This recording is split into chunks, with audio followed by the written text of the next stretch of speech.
Importante sa isang leader ang katalinuhan, pero mas importante na may tapat na pusong manilbihan upang tulungan ang mahihirap. 17.2% ng Filipino ay lugmok sa kahirapan. Kulang-kulang 1 sa 4 na Pilipino ay mahirap. Pero ano nga ba ang epekto sa atin ito? Noong 2015, lumala ang antas ng pagkagutom ng mga Filipino ayon sa Global Hunger Index. Umabot sa 45% ng mga bata edad 5 pababa ang nabawian ng buhay ng dahil sa malnutrisyon. Dahil sa lumalalang kahirapan, parami ng parami ang nagkakasakit at karamihan ay mga batang edad 3 pababa.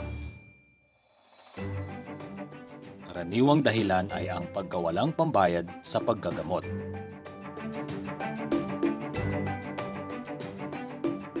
Maraming kababayan natin ang hindi kayang magpaaral dahil sa kahirapan.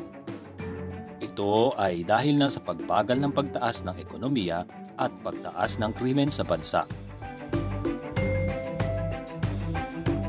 Dahil sa kahirapan, padami ng padami sa ating mga kababayan ang sumusugal sa maling gawain. Kadalasan ay pagnanakaw ang ginagawa o di kaya'y pagtutulak ng droga.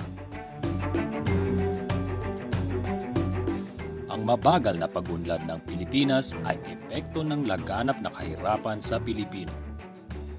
Isa sa mga dahilan na ito ay ang contractualization na laganap sa madaming kumpanya.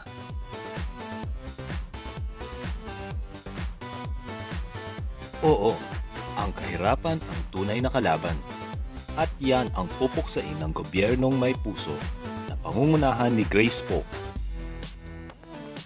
Dahil para sa kinabukasan ng ating bayan, gagawin kong makatao ang pagbabago. At bibigyan ng proteksyon ang mga inaapi dahil yan ang itinuro sa kanya ng kanyang mga magulang.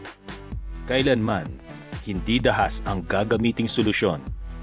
Tigilan ng endo, regular na trabaho, maayos na sweldo, at sapat na social security para sa lahat.